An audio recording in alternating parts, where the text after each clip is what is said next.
Well, Senator Katie Gallagher will take most of the headlines in Canberra this week, but there are other important policy debates taking place, notably the future of the government's $10 billion housing fund. Joining us live now, the Housing Minister, Julie Collins. Minister, good to see you. Thanks for your time this morning, if you've got any. We will start with the changes that you've made to assuage the Greens, most notably guarantees to build houses every year. So how's that going to work?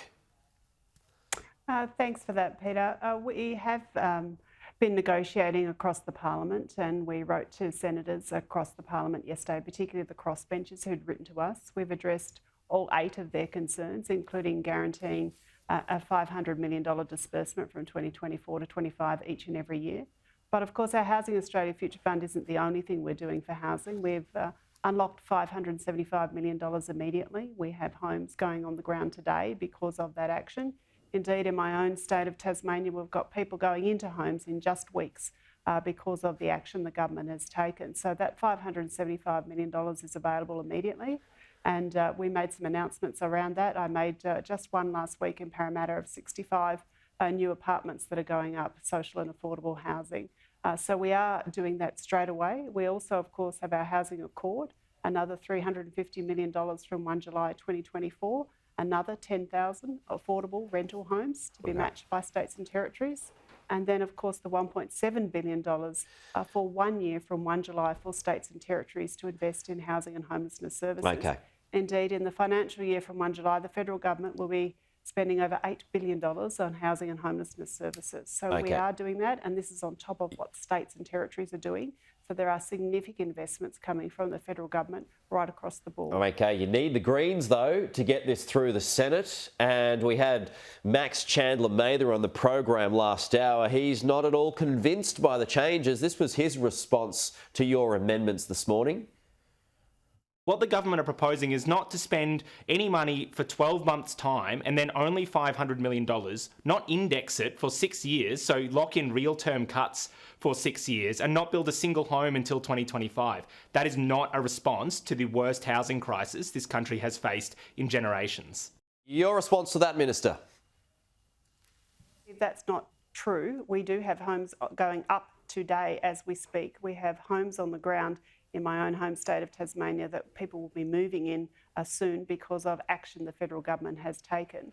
I've just outlined for you that we've already unlocked up to $575 million immediately. Okay. We have agreed that $500 million will come out from 2024, guaranteed disbursement. That can be altered by the Treasurer and the Finance Minister with amendments that we are making to the bill. And of course, we're going to index this, as was recommended by everybody that presented to the Senate inquiry, from 28 to 29. Let's not forget this fund has the strong support of people right across the sector, from the homelessness sector, the housing sector, the construction sector. Everybody is saying this bill needs to go ahead. The time for delays is over. The Green senators and the Liberal senators need to have a good look at themselves. I mean, this is additional investment from the federal government.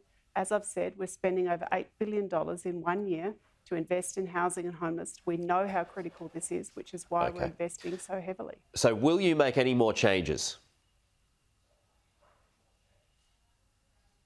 If you can hear me, Minister, I'll just try one more time. Will you make any more changes? Sorry. We want to continue to negotiate right across the parliament as we did in the lower house. We're happy to have conversations, but what we don't want is more delays. We cannot have any more delays for this bill. But you're going to need the Greens, though. Can you get them over the line? Will you make more changes to get them over the line? Homes on the ground as quickly as we can, on top of the other investments that I've outlined that we're already making. Yeah, sure. But you're going to need the Greens to get it over the line. So will you make any more changes beyond the ones that you've already made to get the Greens over the line, or is that a line in the sand now? Well, we have made significant concessions to date. We've addressed all 8 of the concerns that were raised by the crossbench. We, of course, want to continue to have conversations. We want to see this bill pass through the Senate, but we don't want it delayed any further. We need to have a vote on it, and what we need is more homes on the ground, which is what the government is delivering. Just another one. If there is, in the event of a financial collapse, and we've seen a few of those in recent years, what happens to the guarantee? Because so much of this is an investment. It's a gamble. But if there's... Well, of course, this will operate like the other future funds have. The other future fund, indeed the main future fund, had an average return of over 9% per annum. We anticipate that this fund will be like the other future funds, and that is the advice we have, and that disbursements will be occurring.